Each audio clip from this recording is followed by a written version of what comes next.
Hello merry Christmas.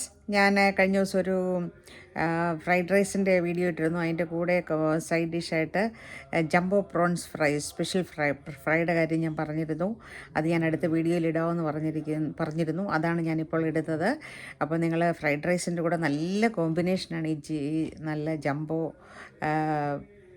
Prawns fry. അതായത് ഈ prawns നമ്മൾ തലയോടുകൂടി വാങ്ങിക്കണം. വലിയ വലിയ ചെമ്മീനായിരിക്കണം.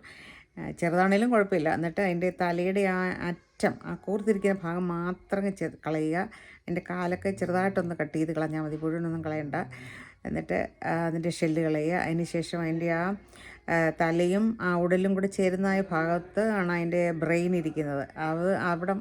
അവിടുന്ന് അതിൻ്റെ ബ്രെയിൻ അതെടുത്ത് കളയുക. അതിന് ശേഷം അവിടുന്ന് താഴേക്ക് ചെറുതായിട്ടൊരു കട്ട് കൊടുത്താൽ അതിൻ്റെ വെയിൻ നമുക്ക് ഡീവെയിൻ ചെയ്യാൻ പറ്റും. അതിൻ്റെ വെയിൻ ഇങ്ങനെ വലിച്ചെടുത്ത് കളയാൻ പറ്റും. അപ്പോൾ ക്ലീനായി. എന്നിട്ട് നന്നായിട്ട് വാഷ് ചെയ്ത ശേഷം അത് നന്നായിട്ട് അതിന് ജിഞ്ചർ ഗാർലിക് പേസ്റ്റ്, പിന്നെ കുറച്ച് വെളുത്തുള്ളി പൊടിയും കൂടെ ഉണ്ടെങ്കിൽ നല്ലതാണ്, ഇടുക.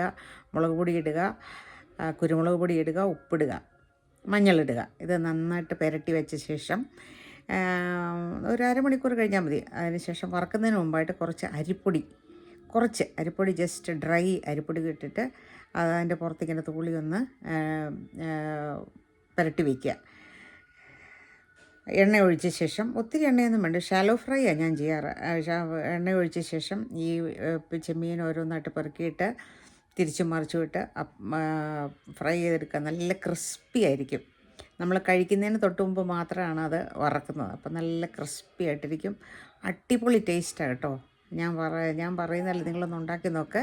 ഇത് ഞാൻ ഉണ്ടാക്കി കൊടുത്ത് കഴിച്ചവരെല്ലാം ഭയങ്കര അഭിപ്രായമാണ് പറയുന്നത്. ഇത് ഉണ്ടാക്കാൻ ഇച്ചിരി ബുദ്ധിമുട്ടാണ്. കാരണം ഇത് മറ്റാണെങ്കിൽ നമുക്ക് ഇത് ക്ലീൻ ചെയ്യാൻ നേരത്ത് നമുക്ക് ഷെല്ല് മാത്രം കളഞ്ഞാൽ മതിയല്ലോ, തല ഊരി കളഞ്ഞ്. ഇതിപ്പോൾ തല വെച്ചിട്ടുണ്ട്, നമുക്ക് ഒരു ഇരട്ടി പണിയാണ്. തല വെച്ചിട്ട് വേണം നമ്മൾ ക്ലീൻ ചെയ്തെടുക്കാനായിട്ട്. അതുകൊണ്ട് ഇങ്ങനെ ഒന്ന് ചെയ്ത് നോക്കുക. വളരെ നല്ല ടേസ്റ്റിയാണ്, ഗ്യാരണ്ടി തരുന്നു. ഭയങ്കര ടേസ്റ്റാണ്. അതുകൊണ്ട് നിങ്ങളത് ഉണ്ടാക്കി നോക്കുക. നമ്മുടെ ഫ്രൈഡ് റൈസിനോട് നല്ല കോമ്പിനേഷനാണ്. ഉണ്ടാക്കി നോക്കിയിട്ട് ചീത്തയാണോ അല്ലയോ എന്ന് എന്നോടൊന്ന് പറയുക. ഓക്കെ. പിന്നെ എൻ്റെ ചാനലൊന്നും സബ്സ്ക്രൈബ് ചെയ്യാനായിട്ട് മറക്കരുത് കേട്ടോ. ഓക്കെ. എല്ലാവർക്കും നല്ല ഒരു ക്രിസ്മസ് ആശംസിച്ചുകൊണ്ട് തൽക്കാലം നിർത്തട്ടെ. നന്ദി, നമസ്കാരം. നല്ല വലിയ പ്രോൺസാണ് കിട്ടിയത്. അത് പ്രോൺസാണോ ഷ്രിമ്പാണോ എന്താണേലും എല്ലാം ഒരു ഫാമിലിയിൽപ്പെട്ടതാണല്ലോ. അപ്പോൾ ഇവനെ എടുത്തിട്ട് ഇവൻ്റെ തല കൂർത്തിരിക്കുന്ന തല മാത്രം കട്ട് ചെയ്ത് കളയുക. അതിന് ശേഷം ഷെല്ല് കളഞ്ഞ ശേഷം ഞാൻ പറഞ്ഞ പോലെ അതിൻ്റെ ബ്രെയിനും വെയിനും ഒക്കെ എടുത്ത് കളയുക.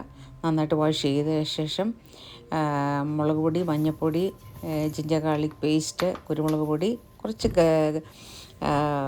ഉപ്പ്, പിന്നെ കുറച്ച് ഗാർലിക് പൊടിയും കൂടെ ഉണ്ടെങ്കിൽ നല്ലതാണ്, ഇല്ലെങ്കിൽ കുഴപ്പമില്ല. ഇത് നന്നായിട്ട് പുരട്ടി വെക്കുക. പുരട്ടുന്നതിന് തൊട്ട് മുമ്പ് കുറച്ച് അരിപ്പൊടി തൂളി ഒന്ന് മിക്സ് ചെയ്ത് വെച്ച ശേഷം ഷാലോ ഫ്രൈ ചെയ്തെടുക്കുക. രണ്ട് വശവും നല്ലതായിട്ട് നല്ല കരിമുര വറുത്ത് നല്ല ബ്രൗൺ കളറായിരിക്കണം. ഉണ്ടോ? ഇതുപോലെ എടുത്ത് നന്നായിട്ട് വറുത്തെടുക്കുക. വറുത്ത ശേഷം അതൊരു ടിഷ്യൂ പേപ്പറിലേക്ക് ഇടുക. അപ്പോഴത്തേന് എക്സസ് ആയിട്ടുള്ള എണ്ണയെല്ലാം അതിൽ നിന്ന് മാറിക്കിട്ടും. നല്ല ക്രിസ്പി ആയിരിക്കും ഇത് കഴിക്കാനായിട്ട്. അതിനാണ് നമ്മൾ ഈ അരിപ്പൊടി ഇടുന്നത്. ഇത് കൂട്ടി നോക്കിയിട്ട് പറയുക. വളരെ ടേസ്റ്റിയാണ്. ഇത് വേറെ പ്രത്യേകത എന്താണെന്ന് വെച്ചാൽ, ഇത് ഇങ്ങനെ ഉണ്ടാക്കി വെക്കുന്നതിലും നല്ലത് കഴിക്കുന്നതിന് തൊട്ട് മുമ്പായിട്ട് ഇത് വറുത്ത് നല്ല ചൂടോടുകൂടി കഴിക്കുകയാണെങ്കിൽ അതിന് രുചി ഇരട്ടിയായിരിക്കും. അപ്പോൾ ഒന്ന് ട്രൈ ചെയ്ത് നോക്കൂ. ഞാനിത് ഉണ്ടാക്കി കൊടുത്തിട്ടുള്ളവരെല്ലാം കഴിച്ചു നോക്കിയവരെല്ലാം ഭയങ്കര അഭിപ്രായമാണ് പറഞ്ഞിരിക്കുന്നത്. അതുകൊണ്ട് ഇതൊന്ന് ഉണ്ടാക്കി നോക്കൂ. അപ്പം നല്ലൊരു ക്രിസ്മസ് ഒരിക്കൽ കൂടി നേർന്നുകൊണ്ട് നന്ദി, നമസ്കാരം.